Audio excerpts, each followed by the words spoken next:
Hey friends, it's Laura. Are there some tricky products in your stash that you're having a hard time finding a use for? Let's dive into some product play and see how we can get them used. So today's product play is cork. Now, this is something that I see come and go in the scrapbooking world. Sometimes it's really popular and it's in all the kits, and then it disappears for a while. But I really enjoy it. I like that it's a bit softer than wood veneer, but it has that same sort of earthy look to it. So I have a bunch of cork. I'm a big fan, I must admit, and I wish that I would use it more often.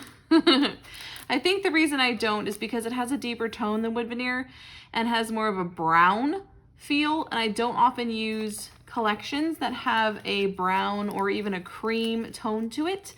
And so I don't reach for the cork.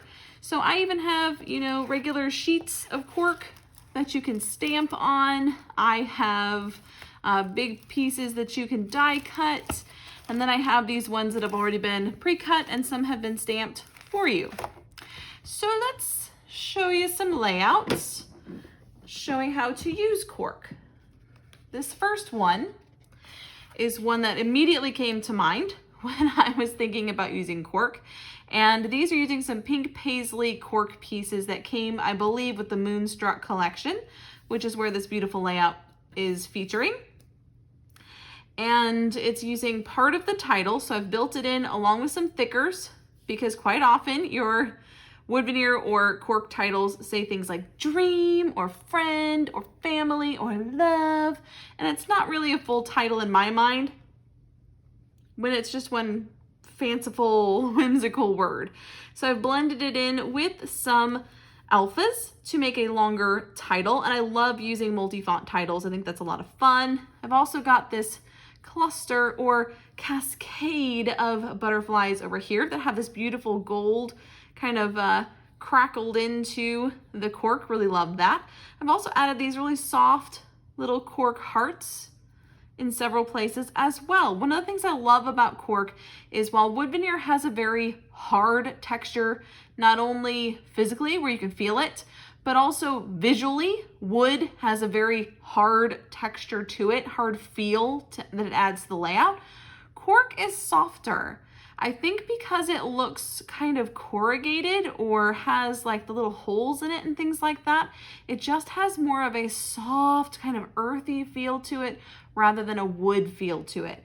And I think it's a great way to add a little bit of whimsy on a page, a little softness when it absolutely needs it. In this case, sweet photo of my daughter and our dog, and I'm in the background here holding both of them.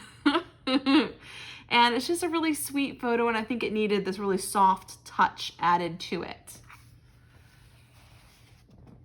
Now, in this case, I have cork pieces that I've stamped using roller stamps mostly, and I really love the way these look. So I had the sheet of cork that I showed you earlier stamped on it and then cut out the little shapes. So they function like word strips or phrase stickers, but they're on cork. And I think adding these in a soft way, just intermittently among these strips, really kind of breaks them up a little bit and softens the overall linear feel, the very strong lines and rectangles that this layout has. I think having something not paper and even these beautiful flare pieces as well really help to soften the heavy linear rectangles that we otherwise have going on here. So you can also stamp on cork and cut it out for your own little phrase stickers. Now with this layout, I've created DIY embellishments using cork, and I do have a video on that one. So if you want to check out my DIY embellishments playlist, you will find these cork embellishments on there. And I've layered them on top of some punched hearts using pattern paper. So not only are they DIY embellishments, but they're adding a little bit of dimension and fun onto the page, a little bit of texture. If you look at them closely, you got a nice little corrugated texture. And I absolutely love that because everything else would otherwise be fairly flat, except of course our wood buttons, but everything else would appear rather flat. This cork really adds a little extra something to it. Now to tie these into my photo, I also added in a little banner flag here, and that's another one that I have stamped and then cut out the shape and then just paired it with a paper flag, which helps to kind of tie the two together. In the case of this layout, I have some cork arrows that I have added in around the page. And in this case, it's to kind of bring some calm to the layout because we've got a lot of bold, bright, happy colors happening on this dark background. But if you look at my photos have a lot of wood, have a lot of earth tones in them, and I wanted to have some of that reflected in my embellishing as well. So by bringing in the cork, it does help to kind of tie the photos in with the embellishments and also tone down a little bit of the neon brightness that is going on in the background. I really like when I can include some cork as the top layer of a cluster, like I have here and here and here. So I have paper, I have more paper, I have a sticker, and then I have cork. So it's just that top layer with a little bit of dimension, not a ton, but a little bit of something that stands up and feels a bit more textural and dimensional on the page to make it a bit more interesting. Here's a layout using more of those DIY embellishment cork pieces, but I've also incorporated some gold foiled cork stickers around the page as well. And this is following the same general idea. There is a lot of wood grain and neutral colors in the back of this photo. And by bringing in my stamped cork pieces, my DIY embellishments, and my metallic heart-shaped stickers, it just helps to tie in the colors of the papers to the photo itself. Now, one of the things I really like about this particular layout is because I have used another grid, it allows me to put a whole DIY embellishment in the center, and it really just takes care of the embellishing for that square. As you can see, I've embellished almost all of these squares, and that was a super easy one to do because I made these ahead of time for this particular kit.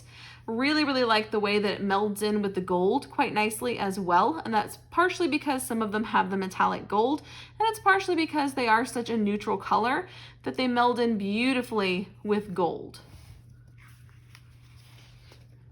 Here is my last example, and in this case, I have tucked in some stamped cork here, some again, those little gold hearts, and some stamped cork here at the bottom, as well as here. So I really like the idea of stamping cork. I think it's kind of fun to be able to create your own embellishments, and especially with something as textural and beautiful as cork, to be able to stamp on it is a lot of fun. I will say that I have tried to stamp on it in white and thought that would look really cool, and it didn't work out at all, which I was really bummed about because I thought white stamped cork would be very, very awesome to play with. But alas, it did not work for me. So if you know a white ink that actually will stamp on cork, be sure to let me know because my StazOn did not handle it well. So in this case, we're doing some minor journaling with our cork pieces, as well as tucking in some back behind, just having them peek out. You'll notice a lot of the layouts that I use cork on are fall sort of layouts or fall themed layouts, and that is on purpose because quite often fall themes have that bit of a cream tone to them, a bit of a more earthy tone to the colors, and the cork just works really beautifully with that color scheme. I hope this was helpful, guys. Please let me know if there's another product you'd like me to do a product play on and show you some examples of how to use it. And that's it for me. Until next time, bye guys.